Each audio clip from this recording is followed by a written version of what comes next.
Hello students. So in lines and angles of class 9 mathematics, in exercise 4.3, the second question is, in the adjacent figure, AB is parallel to CD, CD parallel to EF, and angle Y is to Z is equal to 3:7, find X. So AB, CD are parallel and CD in turn is parallel to EF. And given Y is to Z is equal to 3:7, then we have to find out what is angle X. Okay, so you have to write what is given. Given AB is parallel to CD and CD is parallel to EF. And also given Y is to Z is equal to 3:7. Okay, so here Y is to Z is equal to 3:7 means if Y takes 3 parts, Z takes 7 parts. So let us take, let Y is equal to some 3A and Z is equal to 7A. So whenever you have ratios, we'll take it like this, which means Y is to Z is 3:7 means if Y is taking 3 parts, then Z will take 7 parts. That is the meaning. Okay, now here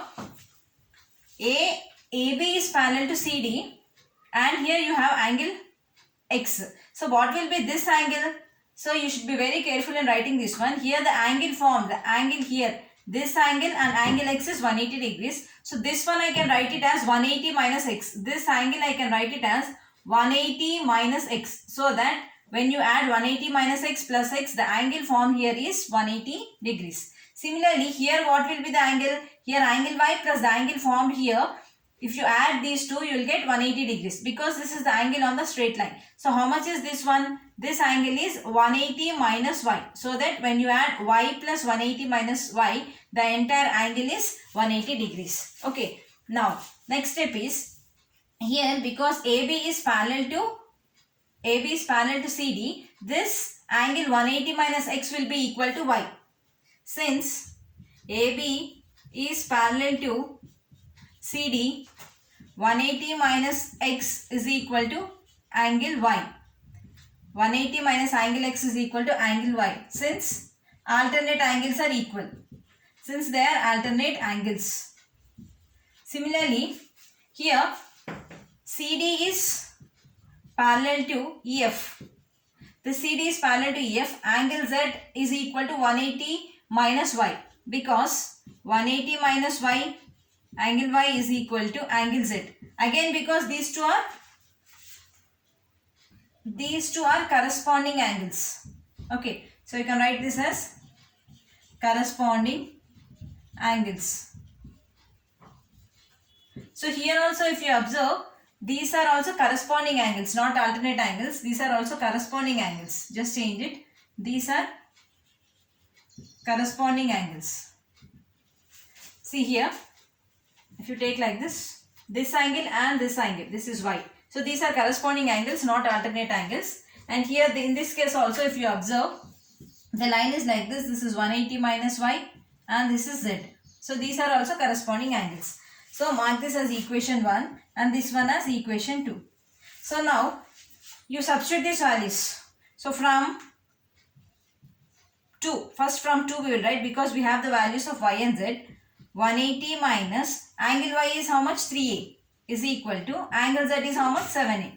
So I'll get 180 is equal to 7A. Bring this 3A to other side. So 7A plus 3A, which is equal to 10A. So 180 is equal to 10A.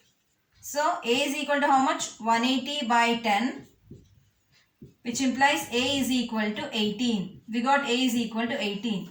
Okay. So if we got A is equal to 18, what is the value of 3A? Y is equal to, can you see here? Y is equal to 3A. That is 3 into 18. So Y is equal to 54 we will get. Similarly, what is Z? Z is equal to 7A. That is, this value is 7 into 18. Because A is 18. So how much is 7 into 18? 7 into 18 is, multiply it, 126 I think. 56, 7 1 is 7, 8 9 10, 126. So we'll get Z is equal to 126. Can you see this? Z is equal to 120. Z is equal to 126. So now I got the value of A as 18, Y as 54, Z is equal to 126. Now I want the value of X. What is the value of X? So from equation 1, from 1 what you can write? I'll write here. A is equal to 18 we got, and then Y is equal to 3A, that is 3 into A is 18, that is 54. Y is equal to 54 degrees, and Z is equal to 7A, that is 7 into 18. 7 into 18 is 126. So angle Z is 126.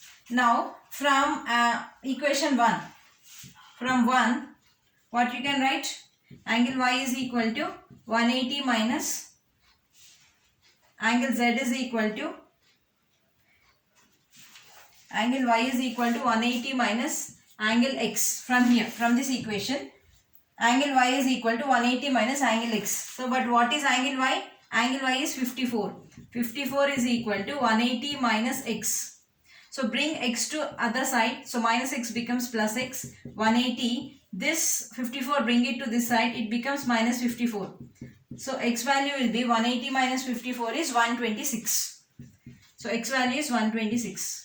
So he is asking us to find the value of X. I'll explain once again, because these three angles are equal.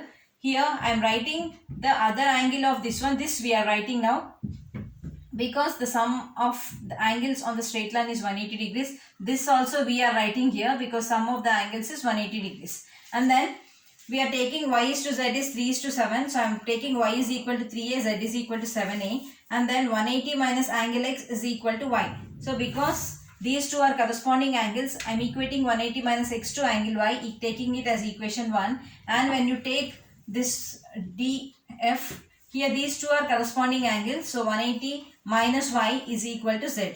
Now I am substituting the values of Y and Z in the equations 1 and 2. So from 2, I will get 180 minus, because Y is 3A, is equal to 7A. 7A minus, if I bring this side plus, so 7A plus 3A is 10A. So from this cancel it, so A is equal to 18 I will get. So A is equal to 18. So substituting the values in here, Y is equal to 3 into 8. So 3 into 18 is 54. Similarly, Z is equal to 7A. 7 into 18 is 126. So now from equation 1, Y is equal to 180 minus X. So Y is 54 we got from here, is equal to 180 minus, we don't know X, we have to find it. So because it is minus X, bring it to the left side, it becomes plus X. This is 180 as it is I am writing. Bring this 54 to other side, it becomes minus 54. So 180 minus 54 is 126. So in this way we have to find the value of X.